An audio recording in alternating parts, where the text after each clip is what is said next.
Kejam. Media asing prediksi timnas Indonesia hanya 7% peluang bisa lolos ke Piala Dunia 2026. Berapi-api, Jordi Amat yakin timnas Indonesia sapu bersih kemenangan. Bakal kabulkan tuntutan PSSI, wajib lolos. Yuk simak ulasan terlengkapnya sebagai berikut. Tapi sebelum itu jangan lupa subscribe agar kalian tidak ketinggalan informasi terbaru seputar timnas Indonesia setiap harinya. Perjalanan tim nasional Indonesia menuju Piala Dunia 2026 di Amerika Utara telah memasuki babak penentuan yang paling krusial, sebuah fase yang penuh dengan ketegangan, drama, dan kontras yang mencolok. Di satu sisi, atmosfer internal skuad Garuda diselimuti semangat membara yang digaungkan oleh para pemain senior, sementara di sisi lain, perhitungan matematis dari lembaga analisis global menyajikan realitas pahit yang meredam euforia publik. Babak keempat kualifikasi Piala Dunia 2026 zona Asia, yang mempertemukan 6 tim terbaik dalam format mini turnamen di 2 grup terpisah, telah menjadi medan pertempuran terakhir yang sesungguhnya. Indonesia, yang tergabung di grup B bersama 2 raksasa Asia, Arab Saudi dan Irak, harus menghadapi bukan hanya kekuatan lawan, tetapi juga tantangan logistik dan mental yang teramat berat.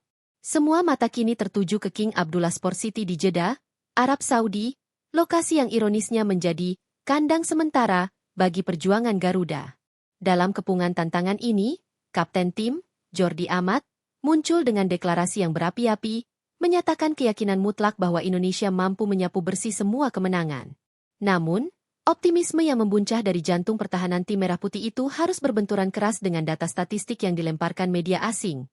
Peluang Indonesia lolos langsung ke Piala Dunia 2026 hanyalah 7%. Sebuah narasi dramatis tercipta, harapan suci melawan hitungan probabilitas yang kejam, di tengah sorotan media internasional atas kondisi pertandingan yang syarat ketidakadilan. Jordi Amat, bek tangguh yang mengantongi pengalaman bermain di liga-liga top Eropa, telah menjadi pilar penting, baik di lini pertahanan maupun dalam mengangkat moral tim. Menyambut tantangan babak keempat yang sangat berat, bek milik klub Johor Darul Ta'zim ini menyuarakan keyakinan yang luar biasa. Amat dengan tegas menyatakan bahwa skuad Garuda memiliki potensi untuk meraih hasil sempurna, yakni menyapu bersih kemenangan atas Arab Saudi pada 9 Oktober 2025 dan dilanjutkan dengan mengalahkan Irak pada 12 Oktober 2025. Pernyataan ini, yang syarat dengan gairah dan keberanian, bukan sekadar ucapan kosong, melainkan cerminan dari peningkatan kualitas dan mentalitas yang telah ditanamkan oleh jajaran pelatih di bawah arahan Patrick Kluivert. Optimisme Amat berakar pada keyakinan terhadap kedalaman skuad yang kini diperkuat oleh sejumlah pemain naturalisasi berkualitas yang berlaga di Eropa, seperti Jai Itzes, Kelvin Verdong, dan penyerang baru yang ditunggu, Ula Romeni. Kehadiran mereka telah mengubah wajah timnas Indonesia dari tim yang hanya mengandalkan semangat juang menjadi tim yang memadukan teknik, fisik, dan pengalaman internasional. Sinergi antara pemain keturunan dan talenta lokal seperti Rizky Ridho, Marcelino Ferdinand, dan Witan Sulaiman menciptakan komposisi tim yang disebut-sebut sebagai salah satu yang terbaik dalam sejarah sepak bola Indonesia modern. Pemain-pemain ini memahami betul bahwa fase ini adalah puncak dari sebuah mimpi panjang. Sebelum memasuki kamp latihan intensif, sebagian besar pemain bahkan dilaporkan menjalani ibadah umrah, sebuah ritual spiritual di Tanah Suci yang secara simbolis menjadi penegasan atas komitmen dan perjuangan suci mereka, bukan hanya untuk diri sendiri, tetapi untuk seluruh bangsa. Semangat yang dibawa oleh Amat adalah cerminan dari mentalitas pantang menyerah yang kini dipegang teguh oleh setiap anggota tim. Meskipun dihadapkan pada lawan-lawan yang secara tradisional lebih diunggulkan, mereka bertekad untuk membuktikan bahwa sepak bola Indonesia telah naik kelas dan siap mencatatkan sejarah. Optimisme ini menjadi pelita di tengah kegelapan perhitungan rasional yang segera menyusul. Tentu saja, semangat juang tak selalu sejalan dengan hitungan matematis. Saat skuad Garuda terbang menuju Jeddah dengan dada penuh harapan, media asing, khususnya platform analisis data olahraga seperti Football Match Data, FMatch Data, merilis sebuah prediksi yang secara tajam menusuk jantung optimisme tersebut. Analisis data tersebut menyimpulkan bahwa peluang timnas Indonesia untuk finish sebagai juara grup B, posisi yang otomatis menggaransi tiket ke Piala Dunia 2026, hanyalah sebesar 7%. Angka 7% ini menempatkan Indonesia di urutan paling buncit dalam persaingan grup yang ketat. Di sisi lain, tuan rumah Arab Saudi, yang merupakan tim peserta Piala Dunia 2022 dan memiliki infrastruktur liga yang kini dibanjiri bintang dunia, dijagokan dengan persentase kelolosan yang jauh lebih dominan. Irak, sebagai peraih gelar Piala Asia dan tim yang selalu menjadi kuda hitam di kualifikasi, juga memiliki keunggulan statistik yang signifikan. Lebih lanjut, hitungan ini juga memberikan rincian suram mengenai skenario lainnya. Peluang Indonesia untuk finish di posisi kedua, yang akan membawa mereka ke babak playoff antar konfederasi, hanya mencapai 23%. Sementara itu, probabilitas terbesar, yakni peluang timnas Indonesia untuk finish di posisi ketiga dan dipastikan tersingkir dari persaingan Piala Dunia 2026, melambung tinggi hingga 69%. Angka-angka ini bukan sekadar statistik kosong. Ia mencerminkan realitas peringkat FIFA, performa historis, kedalaman finansial, dan kualitas kompetisi domestik dari negara-negara pesaing. Arab Saudi dan Irak dikenal memiliki fisik yang prima, adaptasi sempurna terhadap cuaca gurun yang panas, serta dukungan supporter yang fanatik di stadion. Prediksi 7% adalah peringatan dingin bahwa emosi dan sejarah masa lalu tidak akan cukup untuk menaklukkan babak kualifikasi sekelas ini. Indonesia dituntut untuk tidak hanya bermain bagus, tetapi harus tampil di luar batas kemampuan yang diperhitungkan oleh data global. Selain menghadapi kekuatan lawan dan tekanan statistik, timnas Indonesia juga harus berhadapan dengan situasi logistik yang aneh dan merugikan. Babak keempat kualifikasi ini diselenggarakan dalam format mini turnamen di satu lokasi, di mana grup B bertanding seluruhnya di Arab Saudi. Imbasnya, laga yang seharusnya menjadi keuntungan kandang, Indonesia melawan Irak, justru harus dimainkan di Jeddah, kota yang sama dengan lokasi pertandingan melawan tuan rumah Arab Saudi. Situasi ini menarik perhatian media internasional, termasuk media Inggris terkemuka, The Guardian. Media tersebut menyuarakan keheranan dan kritik atas perlakuan yang diterima tim tamu. Keheranan itu tidak hanya tertuju pada hilangnya keuntungan kandang, tetapi juga pada pengaturan jadwal pertandingan yang dianggap sangat tidak berpihak. Tuan rumah, Arab Saudi, memiliki istirahat 6 hari antara pertandingan mereka, tulis The Guardian dalam laporannya yang kemudian dikutip media nasional. Kontrasnya, Indonesia dan Irak, kedua tim tamu, harus bermain 2 kali dalam kurun waktu hanya 3 hari, yakni pada tanggal 9 Oktober dan 12 Oktober 2025.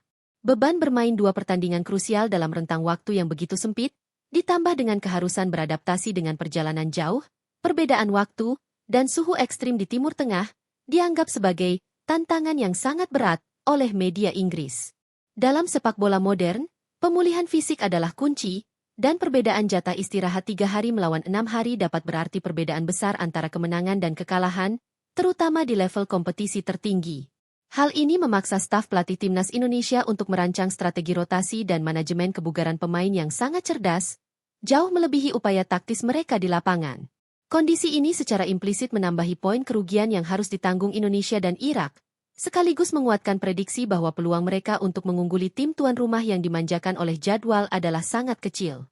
Menyadari tingkat kesulitan yang menghimpit, Ketua Umum PSSI, yang juga menjabat sebagai Menteri Pemuda dan Olahraga RI, Erick Thohir, memberikan pesan khusus yang disampaikan melalui manajer Timnas Indonesia, Sumarji.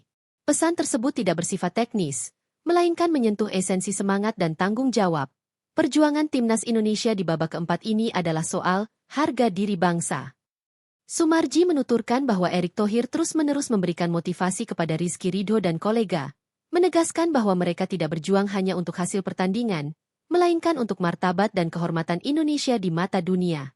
Pak Ketum sudah menyampaikan berulang kali agar supaya yang berada di tim itu betul-betul berjuang dengan sangat keras. Kata Sumarji, mengutip pesan sang ketua. Narasi, harga diri bangsa, ini berfungsi sebagai pengungkit moral yang dahsyat. Ini adalah upaya untuk menempatkan perjuangan tim di atas segala kerugian teknis dan prediksi statistik. Apapun hasil akhir yang diperoleh, tim dituntut untuk menunjukkan performa yang membanggakan, menampilkan sepak bola yang berani, dan bertarung hingga tetes keringat terakhir. Pesan ini juga secara tidak langsung memikul beban ekspektasi 280 juta penduduk Indonesia yang mendambakan mimpi Piala Dunia terwujud setelah penantian berpuluh-puluh tahun. Tekanan dari kepemimpinan PSSI sangat tinggi, karena Thohir menjadikan lolosnya timnas ke Piala Dunia sebagai tolok ukur utama keberhasilan reformasi sepak bola nasional. Maka, pesan ini bukan sekadar motivasi, melainkan sebuah mandat suci. Para pemain menyambutnya dengan menjalankan persiapan yang fokus dan intensif, terlepas dari waktu persiapan yang sangat mepet, sebuah fakta yang juga disorot oleh Patrick Kluivert, yang meskipun membenarkan keterbatasan waktu, menegaskan bahwa hal tersebut tidak boleh menjadi alasan untuk tidak berjuang.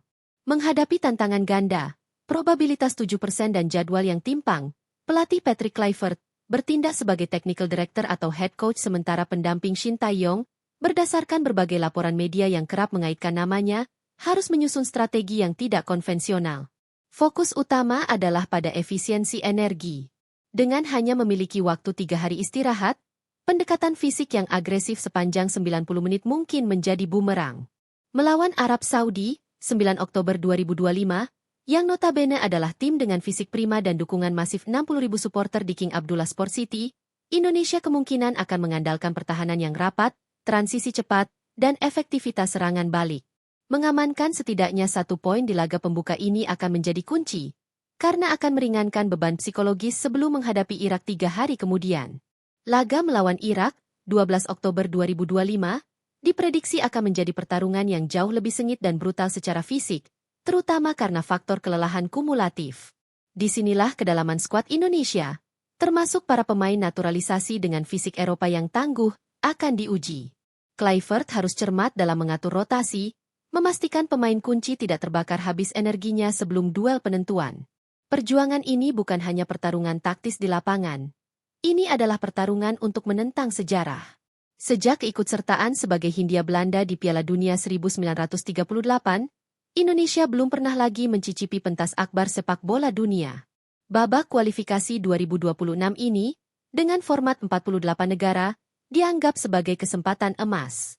Jika timnas Indonesia berhasil membalikan prediksi 7% dan menembus babak keempat ini, itu bukan hanya akan menjadi sebuah pencapaian olahraga, tetapi juga sebuah deklarasi kedaulatan sepak bola Indonesia yang telah lama dinantikan. Ini akan menjadi epilog manis dari narasi panjang perjuangan tim merah putih di tengah skeptisisme global dan rintangan yang tak terduga. Babak keempat kualifikasi Piala Dunia 2026 bagi timnas Indonesia adalah sebuah persimpangan di mana harapan fanatik beradu dengan realitas statistik yang dingin. Di satu sisi berdiri tegak keyakinan membara dari seorang Jordi Amat, didukung oleh mandat, harga diri bangsa, dari Ketua PSSI Erick Thohir.